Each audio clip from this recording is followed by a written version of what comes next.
en cuenta algunos aspectos, los puede manejar con seguridad.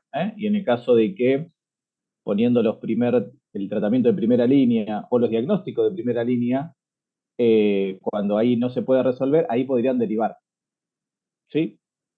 May, ¿cómo estás? Te veo que agarraste justo una botella. ¿Todo bien, Doc? Si yo quiero derivar a un paciente, ¿qué diferencia me podrías hacer con realizar una interconsulta? Estamos en consultorio, ¿no? No entendí la pregunta.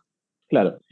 Ahí hay un error que cometen frecuentemente cuando hablamos entre realizar una interconsulta y una derivación. Siempre hablando de un consultorio, ¿eh? No estamos hablando de una internación que deriva un paciente a otro centro, no, no, no.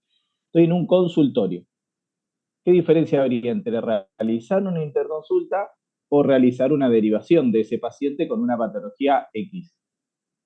Y la interconsulta entiendo yo que voy hacia mi compañero y lo consulto si puede venir a ver al paciente, pero sigue siendo un paciente sobre responsabilidad mía. Y si lo derivo, deja de ser mi responsabilidad y pasa a ser la responsabilidad del otro doctor.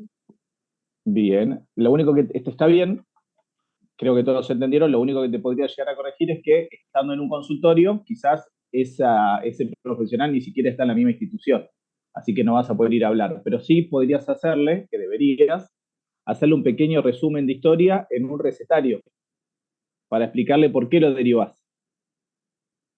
Eso es lo que hace un médico general, doctores.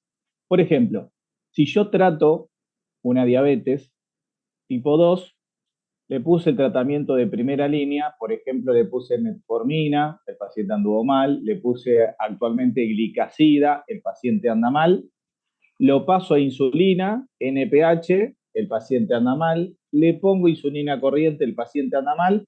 Como médico general, terminé ahí. ¿Yo ahí qué haría, doctores, cuando yo ya no lo puedo manejar a ese paciente? ¿Le hago una interconsulta o una derivación? Hay que derivarlo. Derivación. Todo depende, porque ustedes ahí vieron solamente la parte de la diabetes. Capaz que el paciente es hipertenso también y yo con la hipertensión lo voy manejando bien. Entonces, en ese caso, me gustaría que solamente me maneje la diabetes el diabetólogo. ¿Sí? Esa es la diferencia y está bien lo que dice May, entre que yo derivo al paciente y de alguna manera no lo pude manejar y lo va a manejar otro profesional, y sin una interconsulta el paciente va y viene. Por ejemplo, hablábamos del paciente diabético. Yo necesito un fondo de ojo, el paciente va a oftalmólogo, el paciente me trae el recetario con el informe del oftalmólogo diciendo si tiene o no tiene, por ejemplo, el paciente diabético una retinopatía. Y si la tiene, de qué grado. ¿Sí? O sea, fue y vino. ¿Vamos bien? Hoy con la que vamos a ver, van a ver que es muy frecuente de ver en consultorio, y ustedes lo saben manejar. Lo único que tenemos que hacer es ajustar algunos aspectos muy chiquititos para pedir lo que se tiene que pedir, ¿sí? Y para derivar cuando tengamos que derivar. ¿Bien? Bueno. Arranquemos un poquito. ¿Cómo estás, Pablo? ¿Cómo están? Buenas tardes para todos. Hola, Vani, buenas tardes. Pablo, ¿puedes activar el micrófono? Ahí está. ¿Yo? Sí. Sí. Bueno, Pablo, vos necesito que te centres en que sos un médico general, ¿ok? O sea que vos podés recibir cualquier cosa en tu consultorio y después de ahí tendrás que ver si lo podés resolver vos o tenés que hacer alguna interconsulta o una derivación. Sí. En este caso vas a recibir a una paciente femenina de 34 años que acude por un dolor abdominal generalizado de larga data, ¿sí? La paciente se encuentra febril, previamente sana, refiere dificultad para aumentar de peso y de posiciones que en general son de tipo diarreica.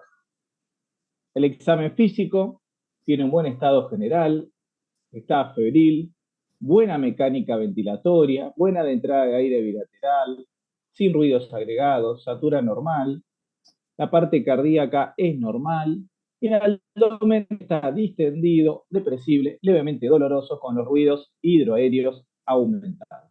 Les cuento a todos que esto que ven así, R1, R2, RHA, esto está reconocido, y lo puede poner textual en las historias clínicas. ¿Sí? Sí. Pablo, si vos tendrías que en tu cerebro empezar a pensar antes de revisar a esta paciente con el relato que te está haciendo en diagnóstico diferenciales? ¿Qué podríamos pensar?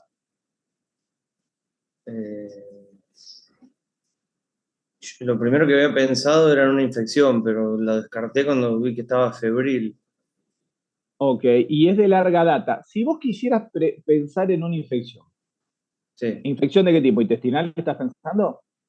Sí, o por ejemplo una intoxicación. Una intoxicación. Bueno, y si yo, por ejemplo, te preguntaría, Pablo, ¿qué le podríamos preguntar a la paciente para quedarnos un poco tranquilos si es una infección grave o no es una infección grave? Porque puede haber infecciones que sean de larga data, por más que ahora esté a febril. ¿Qué le preguntarías a la paciente? Y lo sabes, ¿eh? Lo estudiaste un montón de veces, ¿eh? Puede ser si sabe o no todavía si es celíaca. Bueno, ahí está, pará, ahí está pensando en enfermedad celíaca, ahí te fuiste de infección. Vamos con la infección, dijiste infección. No, pero lo descarté por lo de que no está con fiebre, por eso ya no pienso en una infección. Ok, ojo porque hay cuadros de disentería que no cursan con infección, con fiebre después. ¿Eh? Sí. May, ¿te acordás lo que era la disentería? Ah, ¿Era con grasa o No, eso sangre? es Con sangre. esteatorrea. O José, sea, ¿te acordás lo que es la disentería? con sangre. Perdón. Con sangre, José, o, ¿qué o más? moco. O, más Moco, importante, ¿o qué? o moco, No, pus, eso ya dije, ¿no? ¿Sangre, moco o qué? Blanco también, ¿qué puede ser? pus, Pus, Uf. ¿sí? Bien, si una paciente concurre por un dolor abdominal, una de las cosas que ustedes tienen que preguntar, ¿sí? Si tiene diarrea, es cómo es esa diarrea. Sí. Si tiene disentería, ¿ahí en qué podríamos pensar, doctores? En una infección.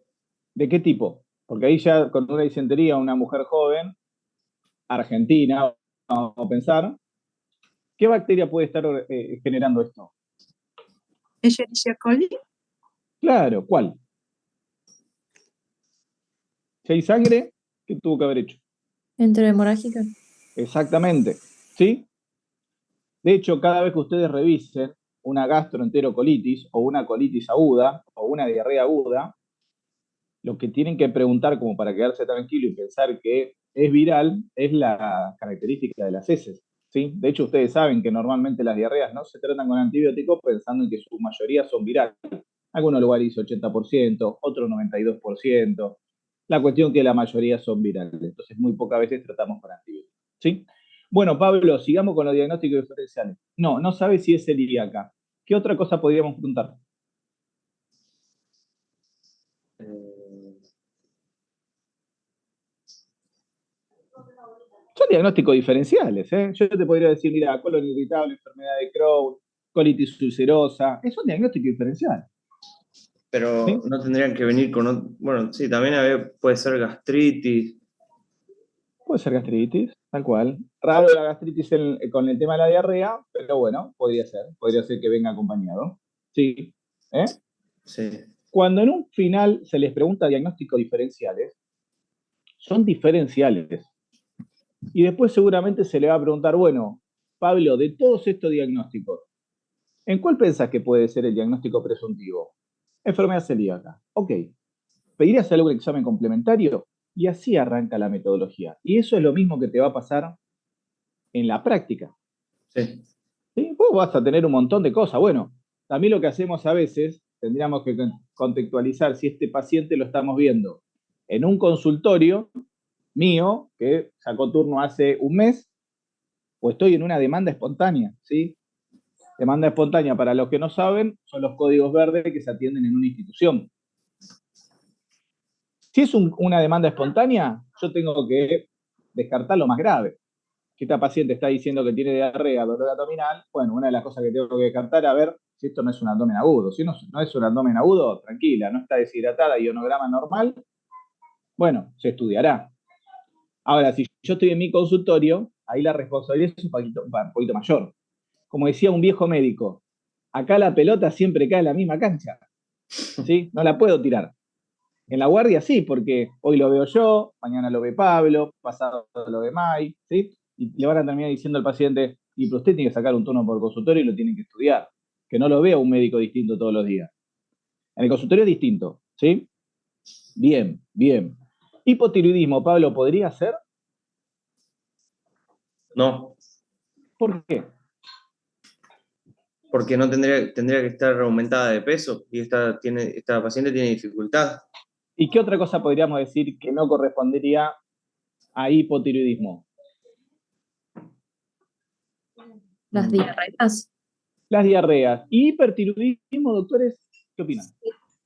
Creo que sí. Podría ser, Podría ¿eh? ser, sí. Podría ser. Tendríamos que tener alguna otra cuestión, pero bueno, estamos... Pero doctor, una pregunta. En caso de hipertiroidismo, tampoco iba a dar ruidos hidroaéreos aumentados, ¿no? Eso también me descartaría un poco, ¿no? Y más o menos, más o menos. El tema es que ustedes tienen que empezar a romper ese razonamiento de que la medicina es lineal. La medicina no es lineal, chicos, ¿eh? ¿Por qué? Yo puedo tener un hipertiroidismo con una paciente que tiene, por ejemplo, no sé, colitis ulcerosa, ¿sí? ¿Puedo tener una paciente que tenga hipotiroidismo y enfermedad celíaca? La gran mayoría, doctores. De hecho, van a ver que hoy la clase, la primera parte es enfermedad celíaca. Cuando ustedes tienen un paciente con una patología autoinmune, como sería la causa más frecuente de hipotiroidismo, nuestro Ministerio de Salud sugiere que hagan el rastreo de enfermedad celíaca, aún en ausencia de síntomas. ¿Sí? Bueno, arranquemos un poquito. Si no los convenzo con algo, lo charlamos. Van a ver algunas cosas que no van de la mano con lo que ustedes estudiaron seguramente en medicina interna, ¿sí? Esto es normal, a mí me pasó lo mismo, cuando me recibí y empecé a hacer una residencia y después la especialidad, hay muchas cosas que uno piensa de una manera y nos cuesta convencernos de otra. Bueno, ustedes ya saben que la enfermedad celíaca es una intolerancia al gluten, ¿sí? El tratamiento se basa en suprimir los alimentos y podríamos decir que es una de las patologías, o es la patología intestinal autoinmunitaria más frecuente de la medicina interna. ¿Sí? ¿Quieren que dé la clase con power o sin power? A ver qué me dicen. ¿Con o sin? Con. ¿José? No, mejor con. No los puedo sacar del power. Bueno. Esto generó mucho cambio en la medicina porque la enfermedad celíaca no es que ahora hay un montón y antes no había. Antes no se pensaba. ¿Sí? De hecho, les cuento anecdóticamente que muchos pacientes que tenían diagnóstico de colon irritable a lo largo de su vida, hoy son celíacos. No porque ahora se les despertó la celiaquía, porque nunca se los había estudiado. ¿Sí?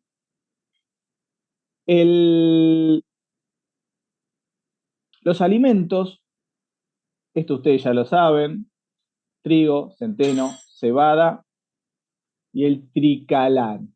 ¿Sí? Esto es un híbrido de trigo y centeno. Una de las cosas que depende de cada país, la ANMAT, que es lo que regulariza todas las cosas en medicina, por ejemplo, en México hay una cerveza que está permitida para los pacientes celíacos y en Argentina no. No porque allá se hace de una manera y acá de otra, es por el nivel que se considera tolerable y no tolerable de gluten. ¿Sí? En este caso esta sería la cebada. ¿Bien?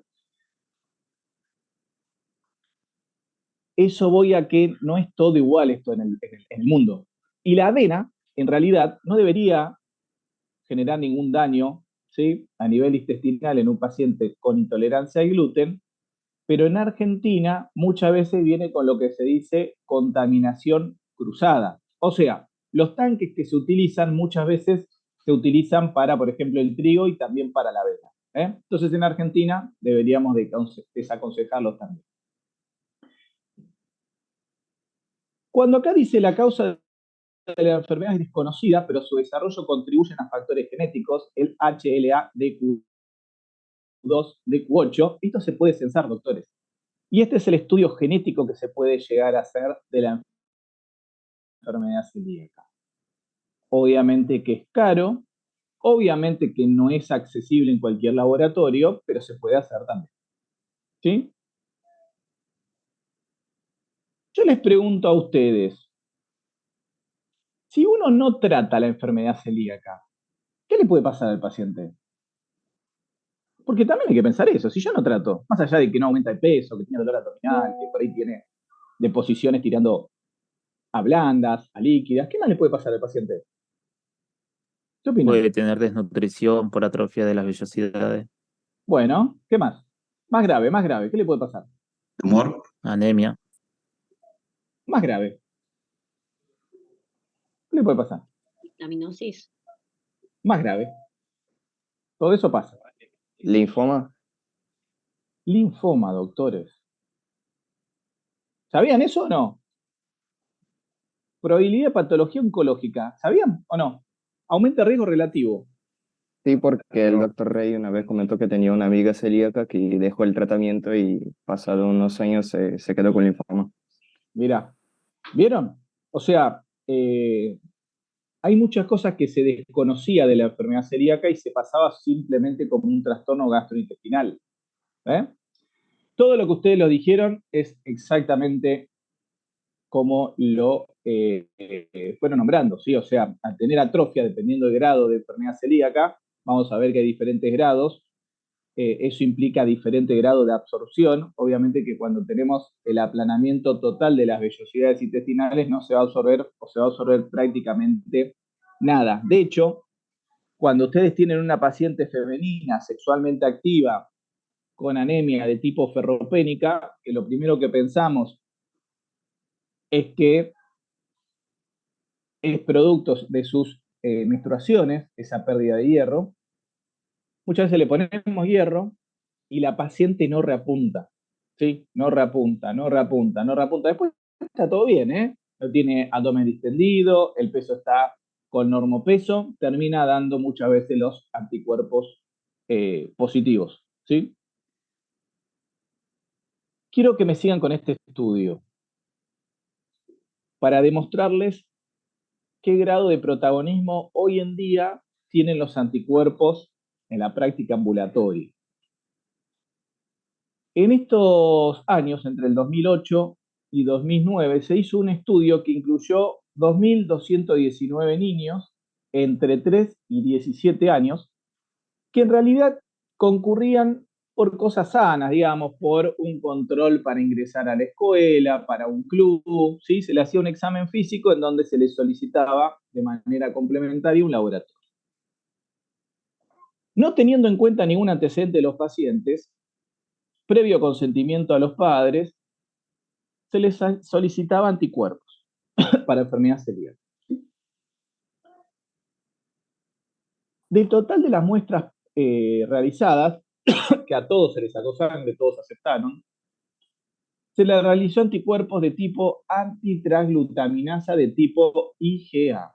Quédense con esto, ¿sí? De tipo IgA, no IgG, sino IgA.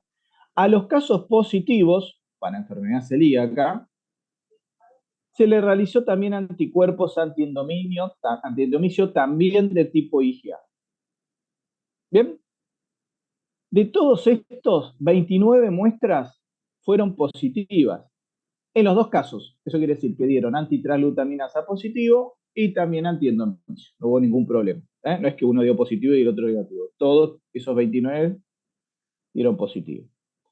Como bien ustedes saben, el diagnóstico se hace mediante endoscopía. De los 29 niños que habían dado positivo, se les habló a los padres para ver la posibilidad de hacer una endoscopía. No todos aceptaron, ¿sí? Solo aceptaron 22, que también es normal, ¿no? Póngase en el papel como padres, capaz que ustedes no lo aceptan, ¿sí? De esas 22 biopsias que se hicieron, fueron concordantes también. ¿Vamos bien? Con los anticuerpos. ¿Qué quiere decir esto? Esto se realizó, no les dije, acá en Argentina, acá en Buenos Aires. que más allá de lo que dice la literatura y el grado de especificidad y sensibilidad que tienen los anticuerpos, es muy alto, ¿sí? Estamos hablando más de un 90% de especificidad que tienen los anticuerpos. No estoy diciendo que vienen a reemplazar a las endoscopías, ¿eh? De hecho, van a ver que para certificar la enfermedad celíaca y entrar dentro de un subsidio para la enfermedad celíaca que hay, después lo vamos a charlar, se necesita sí o sí la endoscopía. Y la endoscopía, además de decirnos en qué grado de enfermedad está el paciente, por el grado de aplanamiento que tiene, también podríamos ver si no hay algo más, ¿sí? Porque no solamente el paciente con celiaquía se presenta con trastornos absortivos, podría presentarse también con dolores abdominales que uno no sabe que es enfermedad celíaca, que podría ser otra cosa. Podría ser una úlcera, gastritis, un síndrome ácido sensitivo, ¿sí? Así que todavía no lo logra reemplazar. Ahora piensen conmigo. Ustedes hablaron que obviamente se disminuye la absorción de todo. ¿Los anticuerpos qué son, chicos? ¿Qué estructura son? ¿Qué estructura biológica son? Proteínas. Proteínas. Ahora, la pregunta sería, si yo no tengo proteínas, ¿puedo tener un falso negativo en los anticuerpos? ¿Sí o no? No, ¿Por qué? porque no hay proteínas. O sea, no se Claro, puede. entonces yo te pregunto, si yo no tengo proteínas y los anticuerpos son proteínas, ¿pueden estar bajos porque no tengo proteínas o no? Sí. Ah, claro. Bien, entonces, ¿qué se les ocurre que podríamos hacer para ver si los anticuerpos totales están bajos o no? ¿Qué podríamos hacer? Incorporar proteínas. No, antes de eso. Vamos conmigo. Si yo pido, por ejemplo, voy a estudiar a la familia de Pablo, ¿sí? Yo no sé si la familia de Pablo está totalmente integrada. Y le saco sangre a Pablo y a la hermana. Yo quiero saber el total de la familia de Pablo. ¿Qué podría hacer con la familia de Pablo? ¿Qué podría hacer? ¿Qué podría hacer?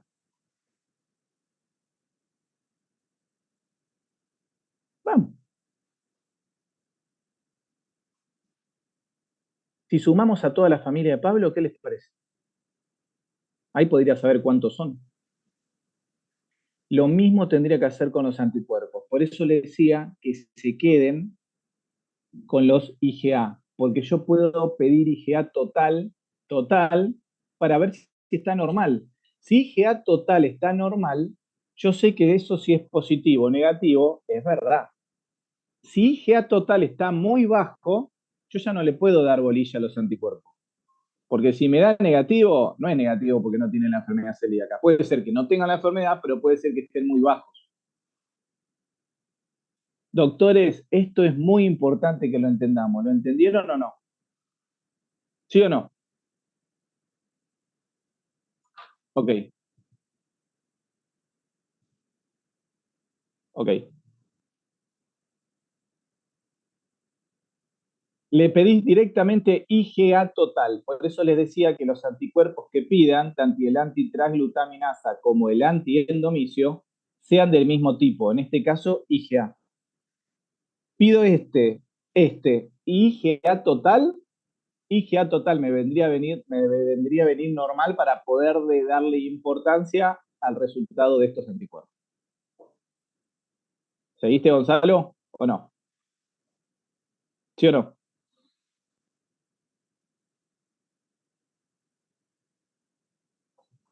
No sé si es... Claro. Vamos otra vez. Los anticuerpos son proteínas. Si yo tengo un déficit mal absortivo, lo que puede ser es que no sintetice la cantidad de proteínas necesarias y como los anticuerpos son proteínas, si los pido me pueden venir bajos simplemente porque no tengo, no porque no tienen la enfermedad. Entonces yo necesito saber de alguna manera cuántos son los anticuerpos totales para ver si realmente están en un valor normal. siempre tengo que hablar de los mismos anticuerpos, porque si yo pido IgG total y después le pido anticuerpos IgA, no los puedo comparar. ¿Me siguieron? Por eso hablo de que pidamos siempre de tipo IgA. Acá preguntan si la antigliandina no se pide más. No, no se pide más. ¿Sí? No se pide más. Ahora vamos a hablar un poquito. La teoría del iceberg, ¿sí? Que tiene muchísimos años, ¿sí? 1981, estimo que casi ustedes nacieron después de ese año, hablaba de la sintomatología, la poca sintomatología que podía llegar a dar la enfermedad celíaca y todos los problemas que realmente podría dar la enfermedad. ¿Bien? Y ahora vamos a hablar de los grupos de riesgo. Los grupos de riesgo son todos estos, doctores. ¿Sí? Diabetes tipo 1, déficit selectivo de algún tipo de inmunoglobulina, más que nada la A, síndrome de Down, síndrome de Towner, alguna reumopatía, patologías de tiroides, psoriasis, epilepsias, hepatitis autoinmune, cirrosis biliar, artritis reumatoidea y obviamente los factores de histocompatibilidad que son los que podríamos utilizar en lo genético como diagnóstico de enfermedad celíaca. ¿Sí? Estas patologías, en ausencia de síntomas para enfermedad celíaca, aumentan el riesgo. Y como casi todas las patologías, mientras más rápido diagnostiquemos, ¿sí? Menos probabilidad de tener alguna complicación va a tener el paciente. La clínica tradicional de la enfermedad celíaca es lo que más o menos pusimos en el caso clínico, ¿sí? Después podríamos tener algunas alteraciones de tipo infertilidad, ¿sí? Trastorno del ciclo menstrual, que también las tenemos que pensar. Porque hoy en día las mujeres, con los controles rutinarios ginecológicos, es muy frecuente que vengan a la consulta y nos digan, no, doctor, cuando le preguntamos, ¿qué ritmo menstrual tiene? ¿Es regular o irregular? No, soy irregular. Y muchos médicos dicen, bueno, ¿sí? Lo anotan en la historia clínica, ciclo irregular. No es normal que una paciente tenga ciclo irregular, salvo que tenga 12, 13 años y haya empezado con la menarca, pero normalmente debería tirar a regular. Regular hablo de que el ciclo venga entre 21 y 28 días y que cuando empiece la menstruación, menstrue una sola vez, no sea un ciclo polifásico. ¿Sí? Entonces, la forma típica, clásica o asintomática. ¿Sí? Acá tenemos la típica. Tenemos la diarrea crónica, ¿sí? Muchas veces los pacientes que tienen pérdida de peso, baja talla, esto que Vanina les dice en control del niño sano, que cuando empezamos a percentilar, tenemos que sacar la talla a blanco, a ver si son todos chiquititos en la familia, o realmente este chico tiene una baja talla, o de pronto se me cae de un carril. La desnutrición. ¿Cómo es el típico cuerpito de un paciente celíaco? ¿Cómo es? De un nene celíaco. Lo paro en la camilla, lo pongo de costado, ¿y qué veo? ¿Qué puedo ver? Tiene como la pancita distendida. Y los brazos y los miembros inferiores, miembros superiores y miembros inferiores, ahí me hace Camila con el dedito. Flaquitos. Sarcopenia. Claro, ¿y la sarcopenia qué es, Ronaldo? ¿Pérdida de qué? La pérdida de masa muscular. Exacto, ¿sí? El abdomen prominente. ¿Y a qué les hace acordar ese cuerpito? Desnutrición. Desnutrición, tal cual, ¿sí? Tal cual. En una de las clases presenciales, cuando hacíamos el repaso del final, uno de los alumnos me dice, es el típico imagen que uno se acuerda de los pacientes en África. Lamentablemente, doctores, no hay que hacer tantos kilómetros, ¿eh? Hay que hacer muy pocos kilómetros, y hablo a veces de tomarse simplemente un colectivo, para ver esos cuerpitos. ¿Sí? Algo que desestimamos muchas veces es la parte de la piel, los cabellos opacos y secos, queilitis y lengua depapilada. Piel seca, cabellos opacos, secos y queilitis. ¿En qué otra patología lo podíamos ver? ¿Se acuerdan? Hipertiroidismo. Bien, a veces también se ve en el hipo. Todo depende en qué etapa de la enfermedad esté. ¿Sí? Si hace muy poquito que la tiene o la viene teniendo hace mucho. Pero tal cual. La forma atípica, subclínica o Luis, monocinto. perdón, Sí, se me escucha bien, ¿no? Pues estoy en la sí, facu y sí. no, quería dentro de la nómina que tenías ahí algo que nosotros siempre pensamos mucho en el contexto de la baja talla. Siempre acuérdense de que cuando la talla, o sea, ustedes ya lo dijeron muy bien, que el peso va a estar comprometido y eso quizás es más intuitivo de pensarlo, pero cuando vos tenés un chico baja talla, bajo peso y además baja talla, siempre piensen que eso te habla de alguna manera de cronicidad. La talla siempre se va a modificar. Tenés que darle más tiempo a la talla para el compromiso, ¿no? O sea, de hecho, ustedes piensan en la UDA, vos internás a un paciente y el paciente va a modificar su peso. En un pediátrico ya estarías viendo que modifica el peso para la talla.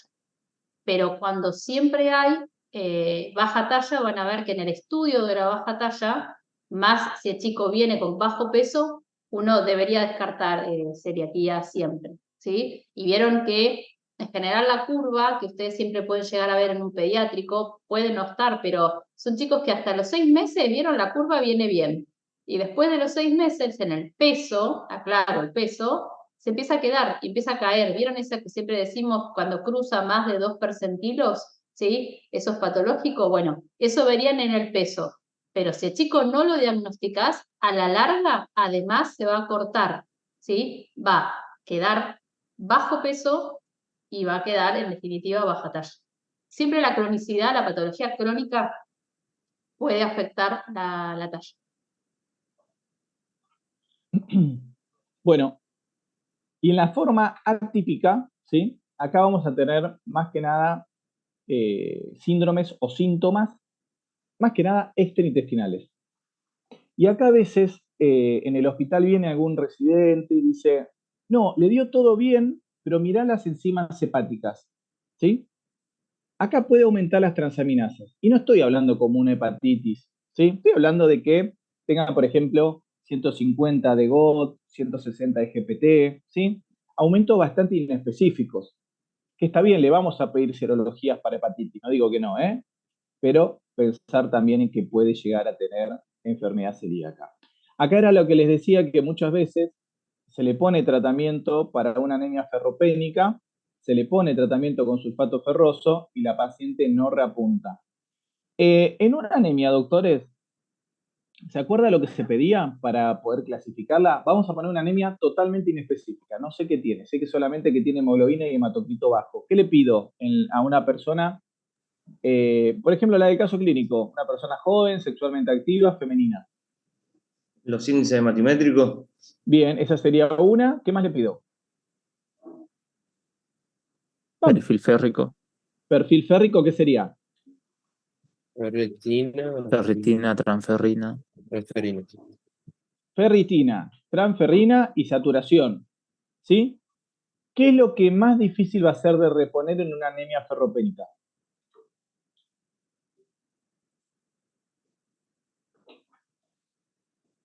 Vamos, doctores. Anemia la estudiaron un montón de veces ya. Y anemia Transferina. No. El transporte se va a reponer rápido, porque no lo quiere dar. De hecho, en la anemia ferropénica no lo quiere dejar al hierro. Depósito, ¿no? El depósito, ¿sí? Eso es lo que nos va a marcar si seguimos o no seguimos con el tratamiento. Hasta ahora me pidieron solamente una clasificación de anemia ferropénica. No me pidieron todavía en el laboratorio qué pasa si es regenerativa o regenerativa. Y no me pidieron a ver si esto realmente es por déficit de hierro. ¿Qué me falta pedir en ese laboratorio? Porque dije que Reticulocitos. reticulocitos y qué más. Si viene macrocítica, ¿qué me estoy olvidando de pedir? Las vitaminas ¿Qué vitaminas? B12 y ácido fólico. Claro, ahí me están estudiando una anemia. ¿Sí? Anemia se ve mucho en el consultorio, chicos, En niños, en adultos. ¿En qué voy a ver más anemia? ¿En qué grupo etario y en qué sexo? Mujeres sexualmente activas. Bien. Cuando decís sexualmente activa es porque pensás que únicamente tienen sexualidad cuando están menstruando, ¿o no? ¿Y en qué más hoy en día? Que es muy frecuente. Cuando se sienten todos orgullosos y le decimos, ¿haces alguna dieta? Sí. ¿Qué dieta hacen? Vegetarianos. Ah, los ¿Vegetarianos o veganos. Veganos. veganos? Y ahí le preguntamos, ¿y la dieta te la hace alguna nutricionista? No, yo estuve mirando. Ah, bueno, a ver, contame, por ejemplo, ¿qué comiste ayer? No, bueno, ayer se me complicó y bueno, tuve que comer unos fideos. Y normalmente come mucho hidratos de carbono, es una dieta muchas veces de tipo ineficiente. ¿Eh? Así que es muy frecuente de ver algún déficit. Después tienen realmente los veganos o vegetarianos que siguen, y la verdad que le ponen mucha energía a cocinarse o a comprar, digamos, las viandas y normalmente no tienen déficit. Pero recuerden este tipo de dietas porque hoy en día es muy frecuente de verlos. Bueno, sigamos un poquito más. La forma silente o asintomática es donde nuestro ministerio sugiere, ¿sí?, que si tenemos un grupo de riesgo, eso que habíamos visto, las patologías tiroideas, la diabetes tipo 1 y demás, la artritis reumatoidea, sugiere que hagamos un rastreo en ausencia de síntomas, ¿sí? ¿Y qué pasa si no se trata la enfermedad celíaca? Ustedes dijeron linfoma, sí, sí. De hecho, aumenta el riesgo relativo de cualquier patología oncológica, hasta de los tumores orofaringios, ¿sí? En una paciente que no puede quedar embarazada, sería cuestión de pedirlo. Y después, obviamente, a causa de la hipovitaminosis, tenemos las patologías que me podrían generar una descalcificación ósea, como la osteoporosis, ¿sí? O las fracturas espontáneas. Diagnóstico. Lo que ya le dije, lo de los anticuerpos, lo que ya le dije, lo de la biopsia, que ustedes ya lo sabían. Y está el estudio genético, ¿sí? O sea, 3 maneras de diagnosticarlo, ¿sí? Los anticuerpos antiendomicio no están disponibles en todos lados, ¿sí? Y hay un problema con estos anticuerpos. Todavía no hay un régimen protocolizado de cómo se tiene que determinar la muestra. Algo medio parecido a la hemoglobina glicosilada en la diabetes para utilizarla como diagnóstico. Por ejemplo, en los hospitales de tercer nivel acá de Buenos Aires, por ejemplo el Cruce, sí tiene antiendomicio protocolizado, o sea, lo podemos pedir. Y después lo que sí está protocolizado en toda Argentina son los anticuerpos antitransglutaminasa. ¿Bien? El que ya no está más es el antihilandina. No nos cambiaba, era muy inespecífico y prácticamente no podíamos hacer diagnóstico. Muchas veces venían negativo, negativo, positivo, y eso no era enfermedad celíaca. ¿Por qué nos dábamos cuenta? Porque después se hacía la endoscopía y la endoscopía normal. Fíjense la sensibilidad que tienen los marcadores y el valor predictivo. ¿Esto es alto en medicina o no? Sí. ¿Se acuerdan cuando hacíamos el streptotest? El test rápido para estreptococo.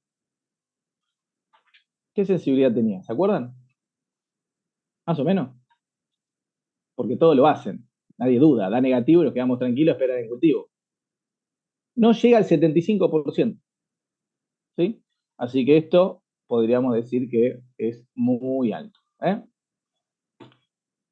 Cuando ustedes obviamente tienen un paciente que le van a solicitar los anticuerpos para celiaquía, en la orden podrían pedir IgA total, no se olviden, antitransglutaminasa de tipo IgA y anticuerpos antiendomicios, si es que están disponibles, de tipo IgA. Y en el diagnóstico, doctores, tienen que poner la clínica de ese paciente y obviamente la edad. Por ejemplo, si yo pongo infertilidad, perfecto. Anemia resistente a tratamiento con hierro. ¿Sí? fracturas espontáneas, dificultad para aumento de peso, baja talla, cualquier clínica, amenorrea, bueno. Doctor, ¿podría repetir los anticuerpos que tenemos que pedir? Acá mira tenés. Ah, gracias. Anticuerpo antitransglutaminasa, lo único que te agrego acá es que son todos de tipo IgA, ¿sí? Antiendomicio y IgA total. ¿Bien? En el caso de que tengamos una prueba serológica positiva y se convierta en negativa después del tratamiento de la dieta, esto apoya obviamente al diagnóstico, pero hay que tener paciencia. Dependiendo del grupo etario, tenemos que esperar muchos meses. ¿Bien? Vamos a hablar un poquito qué hacer ante la presencia de síntomas compatibles con anticuerpos negativos. ¿Sí? Normalmente lo que hacemos acá es derivar al paciente a un gastroenterólogo. ¿Por qué? Él, en el niño, le puede explicar a los padres la posibilidad de hacer un histogenético o la posibilidad también de hacer una endoscopía. ¿Sí?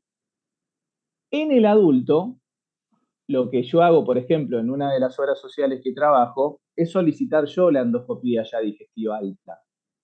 ¿Sí? Y en la endoscopía obviamente la tengo que justificar. Un estudio invasivo, que requiere un prequirúrgico. ¿Y cómo hago una orden de una endoscopía? En un recetario. ¿Cómo la pido? A ver, Ana, ¿cómo la pedís? Solicito ver.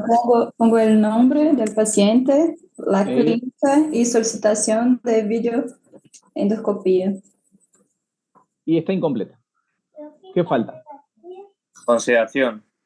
Con sedación. ¿Saben por qué es importante la sedación? Porque en el hospital no va a pasar ningún problema, ¿sí? O sea, ninguna endoscopía no se debería hacer sin la sedación. Pero en el privado, la sedación se factura aparte. O sea, una parte la recibe el anestesiólogo, económica estoy hablando, y otra parte la recibe el gastroenterólogo. Si ustedes no ponen con sedación, no se autoriza solamente la endoscopía, y obviamente el estudio no se va a hacer.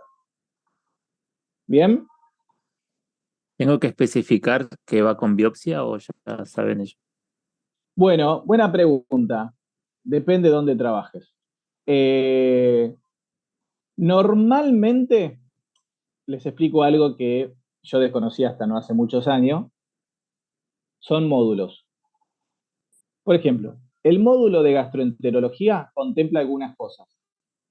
¿Sí? Por ejemplo, un módulo de cirugía bariátrica contempla de que, no sé, Pablo le va a hacer la cirugía bariátrica de cirujano y Pablo en ese módulo negoció tenerla 24 horas en observación al paciente postquirúrgico. ¿Me van siguiendo? Si ese paciente requiere más internación, ya se escapa de ese módulo. Y ese módulo, por ejemplo, hoy de una cirugía bariátrica vale más o menos 900.000 pesos.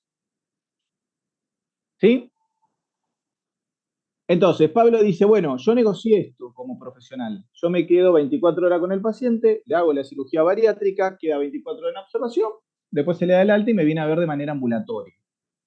Si ese paciente se complica, porque son cirugías, ya no entra en ese módulo. Entonces, muchas veces los módulos de gastroenterologías contemplan ya la toma de biopsia en una endoscopía.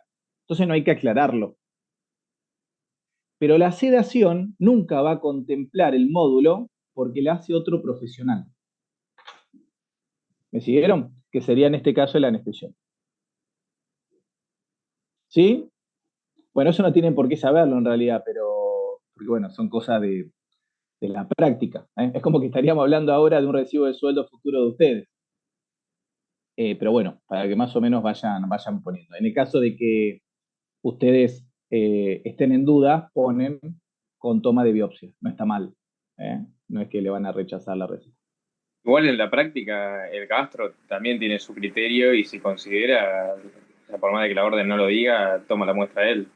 Totalmente. Lo que a veces pasa, Tavo, es que En el sistema privado, si no se factura, no lo va a querer hacer. ¿Sí? Por ejemplo, yo mando a hacer una ecografía de tiroides. El paciente tiene un nódulo en el cuello, no en la tiroides. El profesional le dice al paciente, mira, en la tiroides no tenés nada, pero abajo me pareció que vi un nódulo, así que decile a tu médico que te pida una ecografía de cuello. En el hospital eso no pasa. ¿Sí? En el hospital normalmente si el profesional que está haciendo el estudio ve algo más, se adelanta. Y ya me pone, por más que vos hayas pedido una ecografía de tiroides, ella te informa el cuello. Bueno, pero porque en el privado a vos te pagan por la práctica que vos haces, entonces Exactamente, exactamente. Por eso digo que lo ideal es que ustedes se formen para los dos lados. En el hospital no van a tener grandes problemas con esto, con una receta. Si en la receta, por ejemplo, ustedes, no sé, los comprimidos de un tratamiento se equivocaron y en vez de poner 14 pusieron 16, el de la farmacia le va a dar el de 14 en el hospital, en la farmacia del hospital, pero si es una obra social y va a una farmacia privada, te va a decir, no, está mal hecha la receta, vas a tener que volver al médico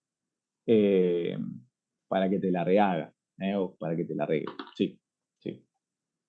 Luis, perdón, me pareció muy interesante esta acotación porque digo en cuanto a la mirada del especialista, pero también como quizás nosotros dentro de nuestra propia especialidad, a que no siempre la interconsulta o la sugerencia de una práctica es obligatoriedad de hacerlo. Me pareció interesante ese concepto, ¿no? De que ustedes como especialistas con el ejercicio que estén haciendo el día de mañana, a vos te pueden derivar un paciente para, no sé, hacerle, quizás en mi caso, cuando en hemato, para estudio de una anemia. Pero quizás ustedes consideran que con lo que ya tiene el paciente no hace falta más, incluso como especialistas. Digo, me pareció buena esa intervención de que de última vos lo mandás al gastroenterólogo y el gastroenterólogo también puede decidir si sí o no. Eso pero vale para Luis dentro de su especialidad y la mía como pediatría, ¿eh? Eso vale también. Me pareció, no quería dejarlo pasar porque muchas veces uno siente que porque te derivan, te interconsultan el paciente, ¿sí? Para hacer, no sé, X práctica, uno tiene la obligación de hacerlo. No es así, ¿eh? No, eso es importante. Ustedes tendrán o sea, tienen el criterio para decir si corresponde o no corresponde, porque si no nos volvemos en ejecutores de lo que otro desea, ¿entiende? Y si no lo consideran, no tienen por qué hacerlo. Me pareció interesante. Bueno, de hecho, ¿cuántas veces pasa que un médico revisa muy superficialmente a un paciente y lo manda a internar? Sabés que en realidad, mira, los dos pensamos en lo mismo. Es muy característico que, viste, no sé, en mi caso, vengan y en la guardia y te digan, no, lo mando porque el pediatra quiere hacerme un hemograma. Bueno, a ver, un momento, yo voy a revisar el paciente, voy a decidir si lo tengo que pinchar o además, quizás ya directamente lo interno, ¿entienden?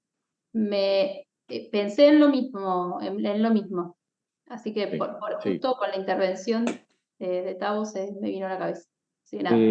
Creo que es muy lindo trabajar interdisciplinariamente porque esto generalmente no pasa si uno tiene la posibilidad de hablar con el colega o el colega con nosotros y nos presenta el paciente, porque a veces también puede ser que el paciente no amerite un examen complementario, pero es una familia conflictiva, un paciente que viene ya enojado por otras situaciones.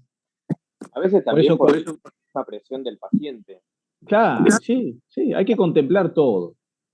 Lo que hace kilómetros y entonces viene llegando, quizás porque vos consideras que no lo amerita o no lo necesita, pero como ya viene armando quilombo, decís, bueno, sí, para descomprimir esa situación terminás accediendo. Sí. Yo creo, o por lo menos siempre lo que le digo a los chicos en el hospital, que una de las cosas que tenemos que desacostumbrarnos es que cuando viene un paciente medicado o con alguna solicitud de estudio de otro profesional, hablar mal del otro profesional. Eso es realmente una bajeza tan grande por un montón de cosas. primero, no sabemos en qué contexto fue atendido el paciente, no sabemos si realmente tuvo una presión o no de los familiares, no lo vimos en ese momento al paciente cómo estaba, o sea, un montón de cosas. Podemos estar en desacuerdo, de hecho, a todos nos va a pasar. Acá creo que todos podríamos decir que somos relativamente jóvenes, pero yo creo que dentro de 10 o 15 años nuestra escuela de medicina seguramente va a cambiar mucho y quizás el abordaje de un paciente cambie mucho. ¿Sí? Lo que no deberíamos nunca hacer es imponer algo a otro profesional si es que ni siquiera lo voy a poder entablar una comunicación telefónica o presencial. Si yo pongo solicito internación, no, yo debería poner solicito evaluación por guardia y que ese profesional determine si lo va a internar o no. Y yo decirle al paciente, mirá, te voy a mandar a la clínica o al hospital. ¿Pero qué, doctor, me van a internar? No, eso va a depender del profesional que te vuelva a ver. No decirle lo que le van a hacer, no decirle, mira, te van a hacer una endoscopía o te deberían hacer una endoscopía. Capaz que va al hospital y no hay endoscopía de guardia. ¿Entienden? Entonces ya el paciente se enoja con el otro. Ellos tienen que ser muy cuidadosos, de verdad lo digo. Creo que una de las cosas más que tienen que quedar en claro cuando dentro de muy poquito ya tengan la matrícula es siempre ser muy respetuosos. Con la formación del otro, no importa si tiene o no tiene especialidad, no importa si trabaja en una ambulancia solamente, lo que sea. ¿Sí? Bueno. Entonces, sigamos con el tema de la derivación. Esa sería una posibilidad y en los adultos entonces podrían llegar a pedir la endoscopía, poniendo la clínica y demás. Esto es lo de la biopsia. Acá tienen la clasificación.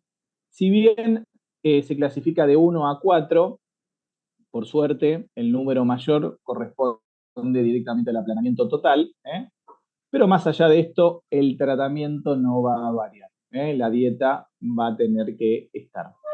El tratamiento,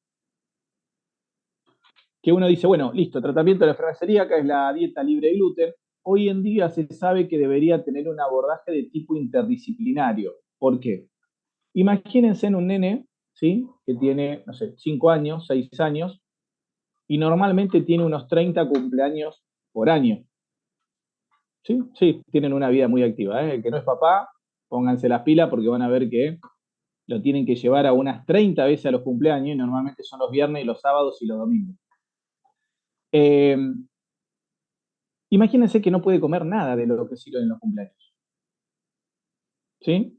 Eso de alguna manera lo va a aislar. Y en los adultos tampoco es fácil. Yo las veces, no todas, pero la gran mayoría que doy el diagnóstico de enfermedad celíaca a pacientes jóvenes se largan a llorar. ¿Sí? Así que imagínense un niño. Por eso lo que se sugiere actualmente es que sea un abordaje interdisciplinario, y cuando hablo de interdisciplinario digo que salud mental esté, psicología, nada raro, y que podamos derivarlo a un nutricionista que se especialice en enfermedad celíaca. Cuando hablamos de especialidad en enfermedad celíaca, no es que tienen que hacer una especialidad de, no sé, como las de nosotros, que duran de 2 a 4 años. ¿Sí? Nada, son cursos que se tratan temas específicos y que le pueden dar más variedad de alimentación a los pacientes. ¿Sí?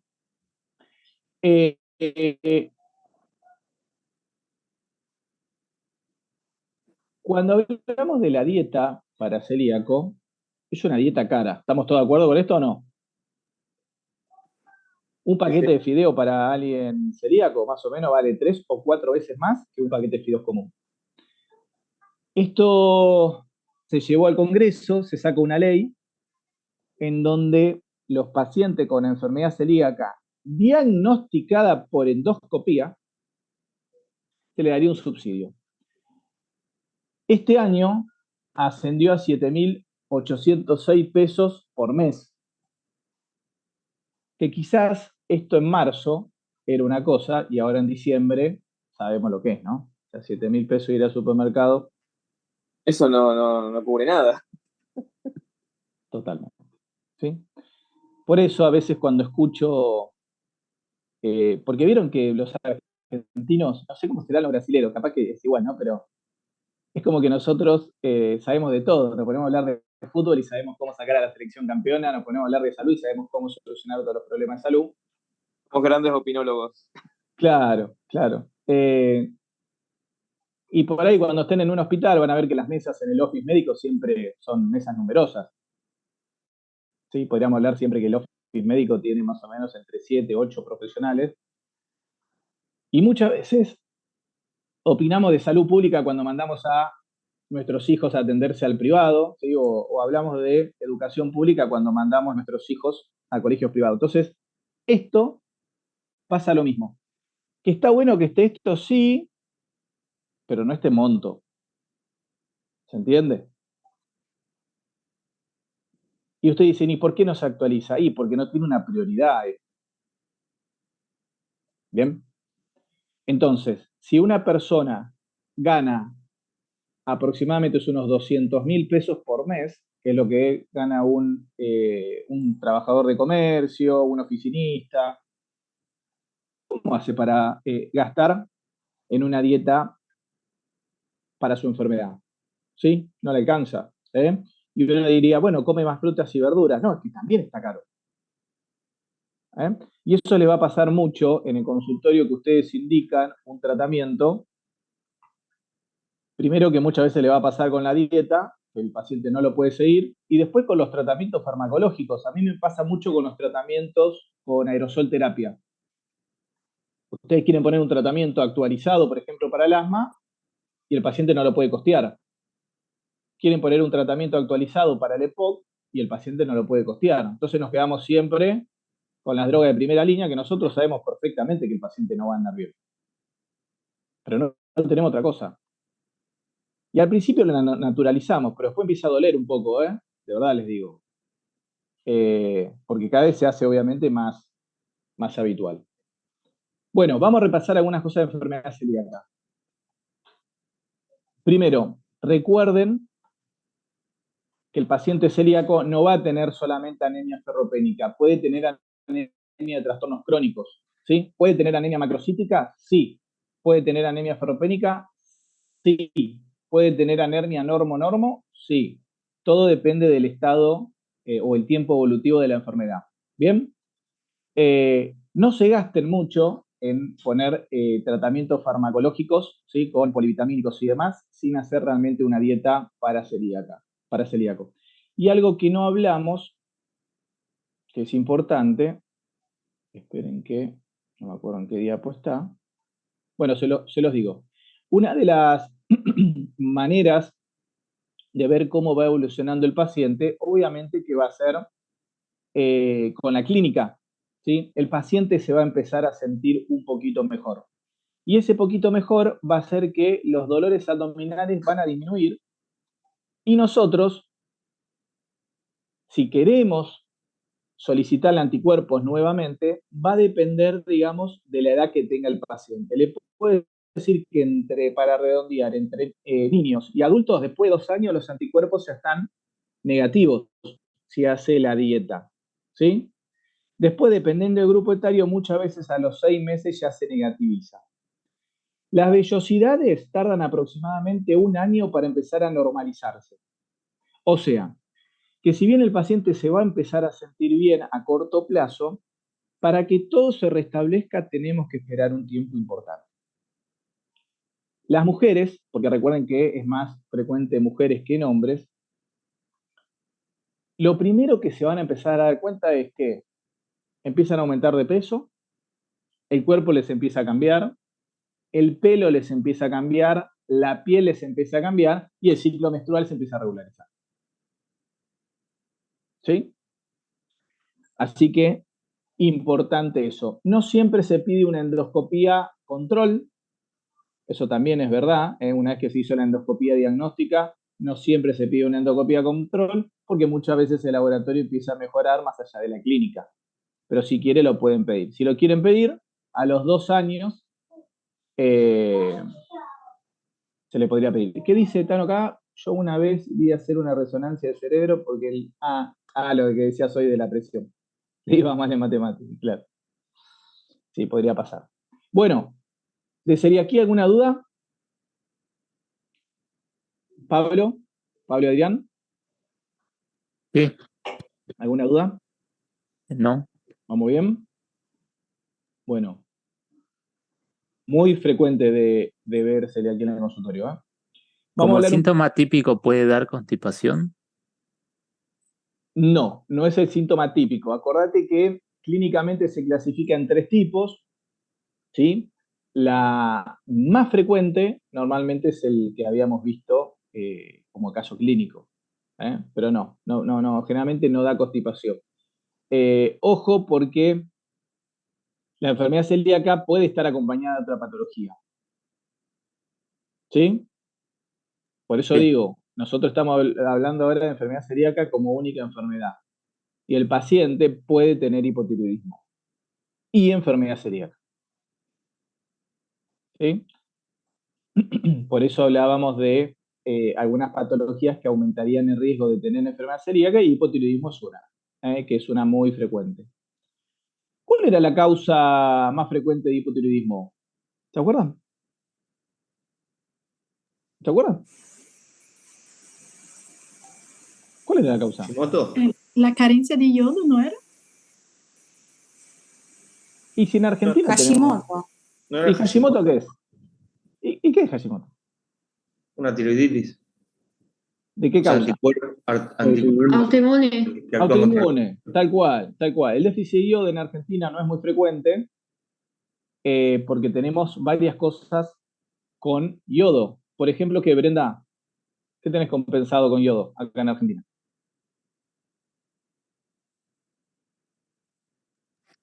A ver, no te escucho. Activa el micrófono. Hola, Doc. Ahí te escuchamos. ¿Qué tenemos compensado con yodo en Argentina para no tener déficit de yodo y que dé hipotiroidismo? Pero, Doc, no te escucho bien. ¿Qué tenemos compensado? ¿Sí? ¿Qué alimentos tenemos con yodo, suplementados con yodo para no tener hipotiroidismo? ¿Sal? ¿Qué más? Ah, Lo que se come mucho en Argentina. ¿Qué más? que se come mucho acá. En todos lados igual, ¿no? Pero bueno, estamos hablando justo acá de tus compañeros hablaron de déficit de yodo y justo tenemos que hablar de nuestro país porque, bueno, ahí es donde por ley se le agrega de más. ¿Qué desayunaste hoy a la mañana, Brenda? Huevos y café. ¿Nada más? Ah, qué Nada grande. ¿Pasa que vos no sos argentina o no? No. ¿Dónde hay un argentino? ¿Quién se come una tostada hoy a la mañana? La harina, doctores, la harina tiene yodo, ¿eh? Así que normalmente en nuestro país es raro ver. Y Brenda, ¿qué podría apreciar en el examen físico en un paciente que tiene hipotiroidismo por déficit de yodo? ¿Qué le podría ver macroscópicamente hablando? Bocio. Bocio, ¿sí? Y desde que estás estudiando medicina y votaste, ¿viste alguna vez bocio en un paciente? Yo no. ¿Eh? No, porque se ve muy poco. ¿Saben en dónde se ve mucho en Argentina? ¿En qué parte? Noroeste. Tal cual, ¿sí? Tal cual. Después le voy a mostrar una foto de una paciente que vi, creo que... Vani, yo les mandé las fotos, ¿no? Estaba Bárbara con nosotros, creo que fue el año pasado. Una paciente que venía de Jujuy, ¿sí? Se veía macroscópicamente. ¿eh? Y bueno, más allá de eso, hay que ver si realmente era bocio endémico o con la ecografía de tiroides no tenía nódulos, ¿no? Bueno, ¿es más frecuente en el hombre o en las mujeres, doctores? El hipotiroidismo. Las mujeres. Las mujeres. Sí, igual que la enfermedad celíaca. Y recuerden que hoy vamos a charlar un poquito y ponernos de acuerdo con lo que se habla de hipotiroidismo subclínico. Esto genera mucha discusión, entonces se sacó, digamos, un protocolo justamente para dejar de discutir esto, más que nada para ver si se trataba o no se trataba. ¿Sí? Dígame un poquito la clínica del hipotiroidismo. ¿Qué podría dar el hipo? Aumento de peso. Cansancio, piel fría. astenia, debilidad. Bien. Y si Pelo usted seco. pelo seco, ¿cuál sería un síntoma súper recontra, re importante en el hipotiroidismo? ¿El aumento de peso? Disminución del reflejo patelar, algo así, Las ¿no? mialgias, No, muy bien, doctor. artrotrafias. El retardo en el reflejo es una de las cosas que más prioridad se le da. Porque todo lo demás sí es importante, y de hecho, cuando vimos con Vanina obesidad, una de las cosas que ustedes dijeron enseguida es, bueno, tenemos que descartar hipotiroidismo. Y Vanina les dijo que normalmente se descarta hipotiroidismo, ¿sí? Pero nuestro razonamiento siempre está, como una de las causas posibles de hipotiroidismo. El aumento de tránsito, recuerden que no, normalmente el hipo tira constipación, ¿sí? Y el hiper, por aumento del metabolismo basal, debería generar aumento del tránsito. Y en los niños chiquititos, ¿qué le puede causar el hipotiroidismo? ¿Qué les pasa?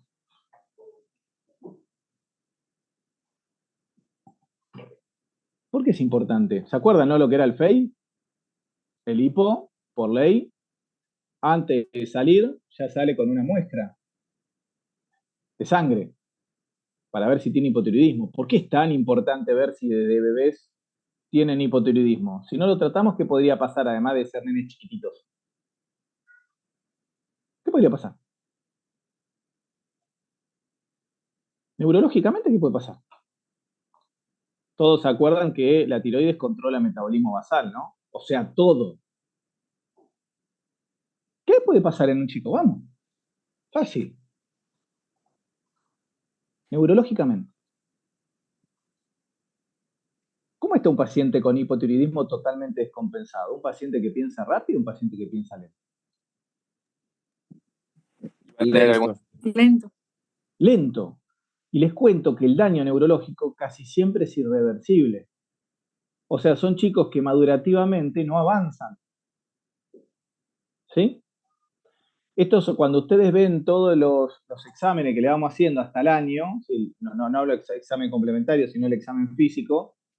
Estos nenes, por ejemplo, no caminan, ¿sí? Muchas veces hablan mucho más tarde o no hablan directamente, más allá de la talla, del peso, de los trastornos gastrointestinales. La parte de neurodesarrollo, chicos, ¿se acuerdan? Claro.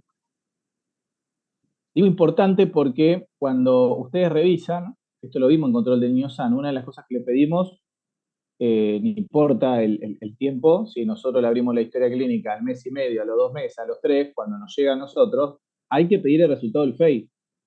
Y si no está, lo tienen que ir a buscar al hospital o a la clínica. Es importantísimo tenerlo, no es negociable no tenerlo.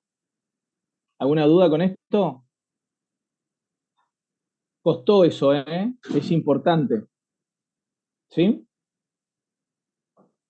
¿Cuándo empezamos a pedir una TSH? Bueno, esto ya les dije, ¿sí? Que es recomendación tipo A a los neonatos.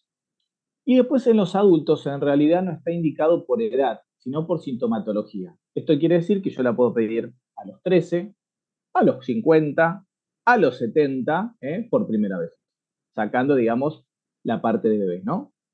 Así que a tener en cuenta esto, no hay una recomendación en particular.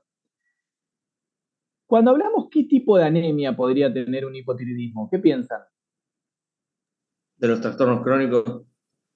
Es ese razonamiento que todos tenemos, Pablo, pero todo va a depender en qué etapa esté. Puede tener también una anemia macrocítica y es bastante frecuente que sea macrocítica.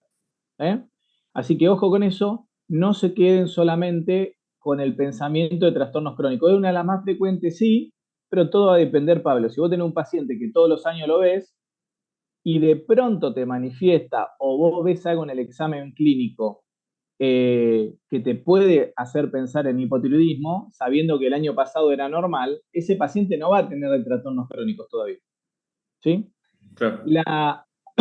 La clínica que puede tener, recuerden que me deprime todo el metabolismo basal. Esta paciente puede estar triste, contenta, dolores articulares, dolores musculares, trastorno de ciclo menstrual, dolor de cabeza. La piel se torna en primera instancia seca, no aguanta el frío, ¿sí? Y una de las cosas que más tienen que ver son dos cosas. Una ese retardo del reflejo, y la otra es el tamaño de la lengua, doctores, ¿sí? Una de las cosas que no le prestamos demasiada atención. Después podemos tener trastornos en las uñas, ¿sí? El tema del pelo y demás. En las cejas también puede ser. En las cejas también puede ser. Sí, sí, sí, sí. ¿Qué más, Pablo, viendo las cejas, alguna alteración tendrías que pensar? No, no me acuerdo. Mirá, pierden esta partecita. De los dos lados. Ah, sí, eso es me acuerdo que había leído algo de la cola de la ceja, no me acuerdo cómo se llamaba la palabra. Sí, doctores, ayúdenlo. Sífilis. ¿Sí? Les cuento que nunca vi una sífilis que tenga esa lesión, ¿eh? O porque no la vi, porque no le presté atención y me guié por otras cosas, pero sí, sí, está descrito en mucha biografía. Y después los tardíos, algo que es muy frecuente y que no le demos mucha importancia, es la disfonía, doctores. ¿Sí? Y recuerden que el hipotiroidismo me puede dar desde galactorrea hasta derrames. Yo puedo tener derrames, obviamente, pequeños, pericárdicos, pleurales, sin otra causa. ¿Sí? Vieron que a los pacientes post-COVID, los que quedaban con alguna sintomatología, se les hacía estudios complementarios. ¿Eso más o menos estaban al tanto o no? ¿No? Hagan con la cabeza, ¿sí o no? ¿Estaban al tanto que se le hacía examen complementario de control COVID? Bueno, muchos pacientes venían, hola doctor, yo tuve COVID hace 2 meses, vengo a hacerme un control. Y uno le decía, bueno, ¿y quedaste con alguna sintomatología? Sí, me canso. La mayoría decía eso, lo revisábamos y se le hacía unos exámenes complementarios. Había una placa de tórax, a veces una tomografía y un ecocardio. Muchos pacientes venían con un pequeño derrame pericárdico. Pequeño, nada. ¿Sí? Sin alteración en la fracción de sección, sin nada. Muchos pacientes eran hipotiroideos, sin diagnóstico hasta ese momento. ¿Sí? Así que cuando ustedes revisen a un paciente que por un hallazgo, podríamos decir, ven algún tipo de derrame, no se olviden de la posibilidad del hipotiroidismo. ¿Sí? Síndrome del túnel carpiano está descrito en el hipotiroidismo, y esto es bastante frecuente cuando veamos, creo que nos toca ver patología mamaria, van a ver que la galactorrea, una de las cosas que tenemos que pedir cuando tenemos una paciente con secreción de este tipo por la parte de la mama, tenemos que pedir TSH. Y en el examen físico, acá tengan en cuenta lo que acabamos de hablar del tema del manejo de los líquidos. ¿Sí? Estos pacientes pueden tener edemas, pero sin Godet. ¿Sí? ¿Qué era el signo de Godet? ¿Se acuerdan? ¿Qué era? Cuando queda la impronta del dedo sobre el edema. Exactamente. ¿Sí? Exactamente. Eso lo hacemos bastante seguido cuando revisamos a un paciente que tiene disnea, rales crepitantes bivasales en los pulmones para ver si tiene algún signo de insuficiencia cardíaca o algún síntoma también de insuficiencia renal. ¿Sí? Bueno, vamos a repasar entonces un poquito a quiénes solicitaríamos la TSH. Obviamente a todos los que sospechamos hipotiroidismo, y escuchen esto, a todo paciente que tenga hipercolesterolemia. ¿Sí? Ojo con eso. Hiponatremia, ¿sí? Que normalmente es por secreción inadecuada de hormona antidiurética. Esto nosotros al principio no lo sabemos, solamente vemos un ionograma alterado. Concentraciones elevadas de CPK, ¿sí? La anemia, que habíamos dicho de cualquier tipo. Patologías hipotalámicas o hipofisarias. ¿Qué patologías le puede llegar a pensar? Por ejemplo, hipotalámicas. ¿Qué se les ocurre?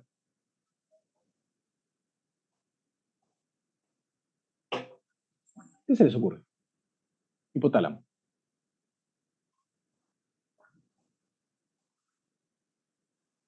Vamos, neuro. ¿Qué puede tener ahí? ¿Un tumor? Bueno, eso es muy abarcativo la palabra. ¿Qué más? ¿Qué más puede tener? En la hipófisis, A ver si un tumor de hipófisis. Adenoma, bueno, ¿no? un adenoma hipófisis, sí, diríamos que sería sinónimo de lo que dijo el compañero, porque el compañero fue muy amplio y dijo tumor. Entonces, el adenoma entraría como masa, así que sí. Y de hecho, cuando ustedes estudian el eje, ¿sí?, de una paciente que tiene galactorrea, nosotros tendríamos que ver el valor de la prolactina en sangre y dependiendo si es menor a 100, entre 100 y 200 y mayor a 200, no importa, después eso lo vamos a ver, van a pensar si es de causa central o, por ejemplo, de causa hipotalámica o simplemente una hiperprolactinemia inespecífica. ¿Sí? Los derrames que habíamos hablado y obviamente alguna historia clínica de enfermedades autoinmunes por radioterapia que más o menos abarque la zona de la tiroides. ¿Sí? Bueno, en la anamnesis vamos a tener que preguntar, obviamente, todo lo relacionado. En la mujer, obviamente, no se olviden del ciclo menstrual, no se olviden de las gestas que tuvo, si tuvo abortos, si tuvo hijos nacidos muertos, todo eso es importante y obviamente después el estado emocional, si tiene tendencia a bulia, si es una paciente que tiene diagnóstico de depresión, si es una paciente que cuando le hacemos el examen físico notamos algún trastorno de los que ya vimos. ¿Cómo palpamos la tiroide, doctores? ¿Cómo palpamos? ¿De adelante, de Por costado? por detrás del Detrás del paciente. paciente. Bien. ¿Cuántas manos usamos? Bimanual. Bimanual. Y después de palpar, ¿qué le decimos al paciente que haga? Que trague. Bien. ¿Y qué es lo normal? ¿Que se palpe la tiroides o no? Que no se palpe. Que no se palpe. ¿Sí? Y cuando le digo que trague, ¿para qué es? Para que la exponga, para que la pueda exponer la tiroides. En realidad es para ver si tiene traqueolaringe. ¿Sí? Si habría alguna tumoración, yo no sentiría eso que ustedes pueden sentir ahora poniéndose la mano acá y tragando. ¿Sí? No es tan fácil palpar un nódulo tiroideo, salvo que esté muy agrandado. Y en el caso de que palpe algo anormal, ¿qué le pido? Una eco. ¿Y cómo hago la orden, Ronaldo? Pongo el nombre del paciente, pido una eco y pongo la clínica que presenta la sospecha. No la sospecha, no, la clínica. Poneme bien ¿qué ecografía? ¿Cómo me pondrías? Paciente fulano, solicito una ecografía de cuello de la tiroides, ¿no? Ay, te fuiste a la banquina, veníamos bien y... ¿Cómo pedimos la orden? ¿Qué quieren ver ustedes, la tiroide o el cuello? No, solicito ecografía tiroide, y ahí le pones el diagnóstico y chao. Claro, ecografía de tiroides, ¿sí? Y el diagnóstico. Normalmente no ponemos la palabra solicito, eso les decía, es más, se los voy a decir cuando nos veamos en el final de carrera, vamos a hacer algunos ejemplos. Si quieren ponerlo está bien, no hay ningún problema, pero normalmente no se pone la palabra solicito. Directamente todo lo que dijeron ustedes con los datos afiliatorios, el pedido del estudio y el diagnóstico. ¿Sí? La cavidad bucal la revisamos obviamente para ver el tema de la lengua y la evaluación de la frecuencia cardíaca. Normalmente tiende a bradicardia. Y esto es un score que no pido que se lo estudien de memoria, pero sí que lo tengan a mano si tienen que revisar a un paciente y están sospechando hipotiroidismo y todavía no le solicitaron nada. ¿Sí? Fíjense en cómo síntomas presentes tienen puntos positivos, pero síntomas ausentes también tienen puntos negativos, o sea que restan. ¿Bien? Si tenemos mayor a 30 puntos, el grado de especificidad es alto. Más o menos la altura de un test de estreptococo. Así que bastante bien. Y esto que hablábamos de los enlentecimientos, mire los puntajes, más 6, más 11, movimientos lentos 11 puntos y el reflejo aquiliano enlentecido 15 puntos. ¿Bien? Entonces, fíjense que ustedes, todo esto, es un ratito que revisamos, ¿eh? No tenemos demasiado. Y como cosa distinta, la frecuencia cardíaca no vamos a respetar la definición de bradicardia, sino que vamos a tomar como límite los 75. 75 por minuto, menos de 75 ya sería positivo. ¿Bien? Esto... denme un segundito, chicos, que me estoy quedando sin batería. Un segundito.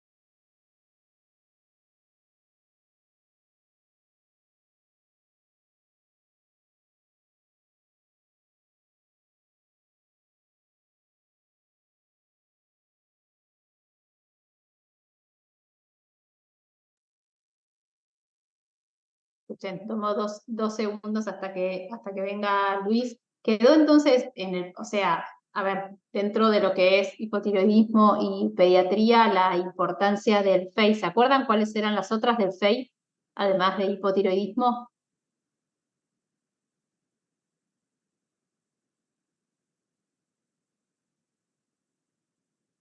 ¿Se acuerdan? Fibrosis quística. Muy bien, fibrosis quística, ¿qué más?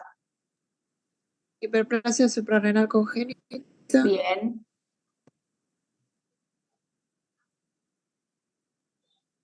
Déficit de biotinidad, algo así. Sí, muy bien. Y nos quedan las dos, en realidad, que justo esas dos eran las que les quería mencionar, que es galactosemia y fenilcetonuria, que junto con el hipotiroidismo es muy importante diagnosticarlas tempranas. Diría que esas, sobre todo, las que van al retraso mental severo si no tienen diagnóstico precoz. De hecho, el algoritmo de hipotiroidismo les diría que frente al...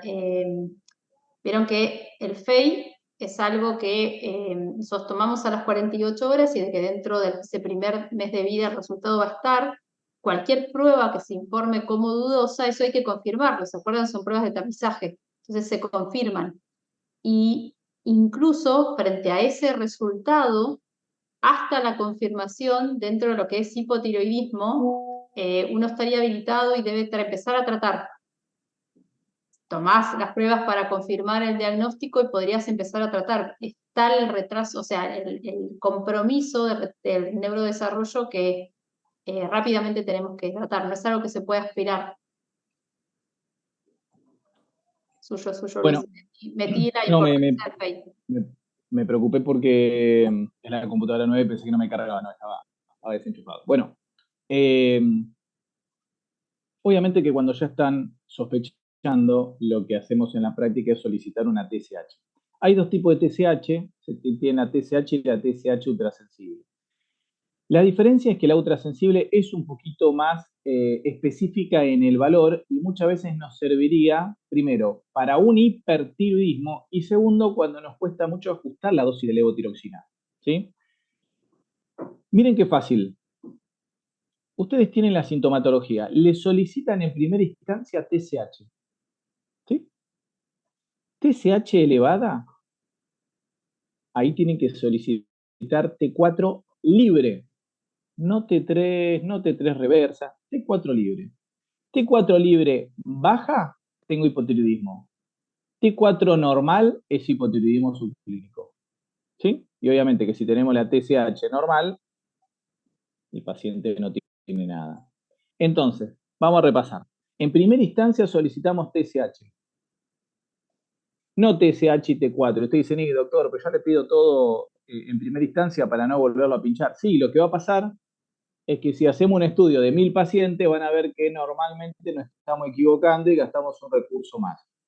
Si están en un lugar en donde los recursos sobran, piden las dos cosas en una primera instancia, o si realmente ustedes se juegan 100% que la paciente tiene hipotiroidismo, lo piden. Si no, se pedirá la T4 en segunda instancia. ¿Sí? O sea, que T3 no pido más, T3 reversa no pido. ¿Bien? Digo esto porque esto es lo que se hace en la actualidad, ¿sí? Entonces, si tienen ya el diagnóstico de hipotiroidismo, acá podríamos evaluar algunas drogas, por ejemplo, esto que habían dicho ustedes. Muchas veces la difenilatoína puede generar hipotiroidismo en dosis altas, el déficit de yodo, alguna práctica que se haya hecho en la zona y que me haya generado la lesión, o mismo, obviamente, el yodo radioactivo. Después tenemos la causa más frecuente, que sería la que habíamos hablado en primera instancia, que es la de Hashimoto, ¿sí? Y acá vienen los anticuerpos que ustedes estudiaron. ¿Bien? En realidad, solicitar anticuerpos no me va a cambiar el tratamiento ni tampoco el diagnóstico. Por lo que ende, normalmente se deja como un diagnóstico simplemente académico. ¿Vamos con esto? O sea, todos los anticuerpos que estudiamos solamente quedaría en el caso que ustedes quieren hacer, por ejemplo, una estadística, que no les cierre el cuadro del paciente, ¿bien? Y me discriminaría entre un Hashimoto y una atrofia idiopática.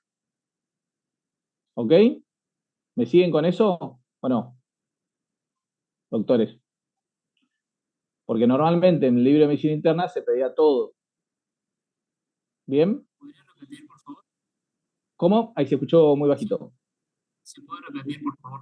Sí, que normalmente, si pedimos anticuerpos, deberíamos pedir el antifracción microsomal, pero lo único que me estaría haciendo es discriminando si es una tiroiditis de Hashimoto o una atrofia idiopática. No me cambiaría ni el diagnóstico ni el tratamiento. Este paciente, teniendo las dos causas, el tratamiento va a ser igual. ¿Bien? ¿Se entendió? Por eso se dice que queda solamente a nivel académico la diferencia. ¿Y si el paciente quiere saber, Sí. se lo pide? Sí. El antifracción microsomal es el único que se pide para ver estas dos, la diferencia entre las dos entidades, lo que va a ser frecuentemente más de un 85% de Hashimoto, obviamente, como ustedes vienen estudiando hasta ahora, ¿sí? La droga que utilizamos es levotiroxina, una medicación que viene en microgramos, no miligramos. Ojo con eso, porque si ustedes ponen miligramos, la receta está mal hecha. Y digo que el paciente no la va a poder retirar. Un error bastante frecuente. Hay dos maneras de indicar la levotiroxina una vez que ustedes diagnosticaron. Una es calcularle por peso, como hacíamos, por ejemplo, también en la insulina NPH, y otra es, como se hacía por ahí, como decir, esa la vieja escuela, ir arrancando con una dosis de 50 microgramos e ir aumentando de a poquito. Todo va a depender del paciente. Las dos cosas están bien, y después van a tener que ver ustedes en qué grupo etario estamos. ¿Por qué? Recuerden que la levotiroxina va a regular el metabolismo basal.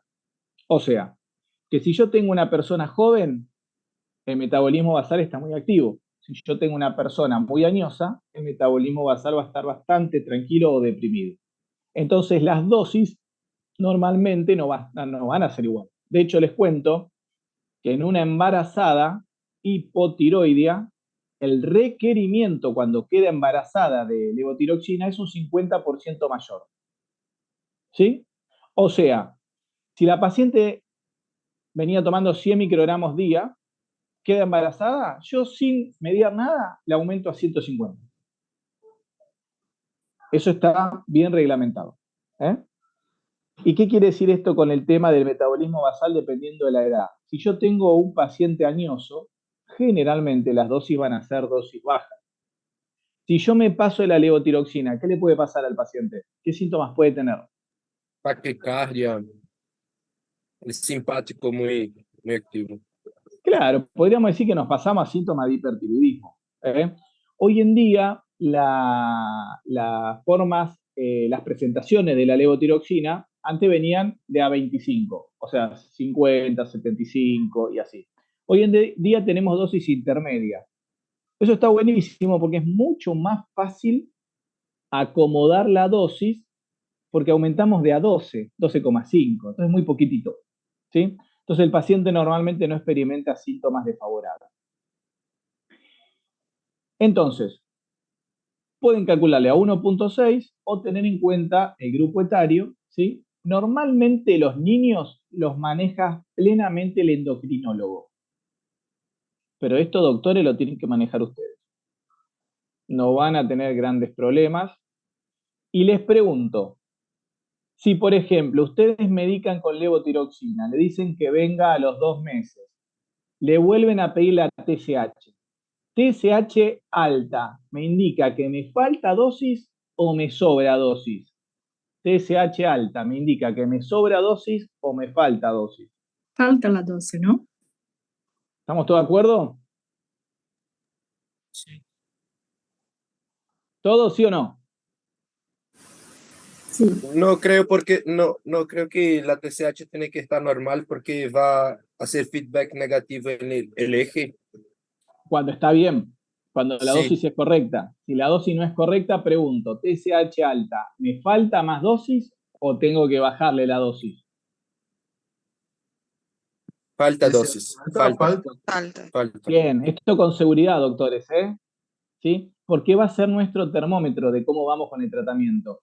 Y tengan en cuenta algo, cada vez que inicio tratamiento o cambio la dosis, mínimamente tengo que esperar 6 semanas para volver a solicitar una TSH. Mínimamente. No pidan una TSH porque no me sirve. ¿Hay alguien hipotiroideo acá?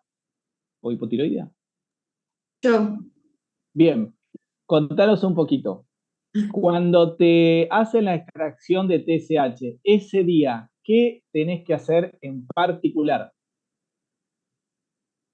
¿Cómo? No entendí la pregunta. El día Pero- que te haces un control de la TSH, o sea, que te vas a hacer una extracción. Sí. ¿Qué tenés que No, hacer? no puedo tomar la pastilla. Bien, no se Tengo que estar en olviden, ayuno y no bien, tomar la pastilla. no se olviden de decirle eso al paciente. Ese día no tiene que tomar la pastilla, ¿sí? Recuerden que cuando indicamos la levotiroxina, esta medicación se ve alterada cuando el paciente ingiere fibras, ¿sí? O sea, disminuye la absorción. Por eso le decimos que se tiene que tomar en ayunas y debería esperar unos 40, 45 minutos de no comer nada, principalmente alimentos que no tengan fibra. ¿Sí? ¿Por qué les aclaro todas estas cosas? Porque si el paciente no adhiere bien al tratamiento, nosotros vamos a empezar a decir, bueno, le aumentamos la dosis, y después el paciente viene y dice, no, doctor, dejé de tomarla porque sentía palpitaciones, no me sentía bien. ¿Sí? Entonces aclarar bien esto. ¿Bien? Y vamos a ir un poquito a hablar de esto. Esto que genera mucha controversia. Hipotiroidismo subclínico. Tengo TSH positiva, o sea, alta, pero T4 normal. Se medica, no se medica con dosis bajas. Bueno, esto fue mutando un montón de veces. Primero lo que vamos a tener que hacer es ver qué valor tiene la TSH cuando la repetimos, porque puede ser un error de laboratorio. Me ha pasado, creo que lejos, lo que más tuve errores en laboratorio fue TSH, no fue con valores de colesterol, con valores de hemoglobina. Ustedes le solicitan la TSH, la T4, y acá sí pueden dosar anticuerpos. Porque si tenemos anticuerpos positivos, quiere decir que el paciente tiene la patología autoinmunitaria. Y uno de los que pueden llegar a pedir para tener otro apoyo es el perfil lipídico, que ustedes ya saben que venía alterado, el paciente tenía dislipemia. Los valores de TSH, si tiene mayor o igual a 10, ¿sí? Se puede tratar, o dependiendo de la edad, por ejemplo, en los abuelos se baja un poquito porque el metabolismo basal está disminuido y lo bajamos a 7,5. Pero acompañado de síntomas, por ejemplo, que tenga algún trastorno de salud mental, que no pueda quedar embarazada, ¿sí? Que tenga un embarazo en curso, que tenga concentración elevada de anticuerpos, que tenga tratamientos con yodo o que tenga BOSI. Ahí la trato, doctores. ¿Bien? Entonces, esto que parece una tontería es lo que vino a desempatar todas las discusiones que había con el hipotiroidismo súbito. ¿Sí? Los anticuerpos antitiroglobulina, que también se estudiaron cuando vieron patología tiroides y demás, quedan reservados para el cáncer de tiroides y se usa como un marcador. Aumenta, igual que los marcadores oncológicos, pensamos en que puede haber una recaída de la enfermedad. No lo pedimos en hipotiroidismo. ¿Ok? ¿Vamos bien? ¿Se toma de por vida la levotiroxina o no? Sí, por vida. Bien, ojo, porque muchos abuelos empiezan a alterar la TSH y ustedes empiezan a bajar la dosis, la empiezan a bajar, hasta que en un momento le dicen, bueno, a ver, la vamos a suspender y vamos a ver un control. Y van a ver que la TSH viene normal. Les vuelvo a decir lo mismo. El metabolismo basal con la edad disminuye. Los requerimientos disminuyen, así que muchas veces no requieren tratamiento. Lean hipertiroidismo, ¿sí? Muchas veces el hipertiroidismo viene descompensado de una guardia por insuficiencia respiratoria, producto de que el paciente tenía una FA, tiene un hipertiroidismo y el volumen de minuto cae considerablemente. Y el motivo de consulta es una insuficiencia respiratoria. Y más allá del tratamiento que se le puede dar para la arritmia, tenemos que corregir la tiroides. Digo eso para que empiezan a abrir un poco la cabeza y no pensar que es el típico paciente que va a venir con palpitaciones solamente. Léanlo, cualquier cosa utilizamos el foro para contestar las preguntas, ¿sí? ¿Alguna duda? No, gracias, doctor. Bueno, Vani, chicos, buen fin de semana. Nos vemos el lunes. Buen fin de. Buen fin de. Gracias, chao. Chao. Gracias.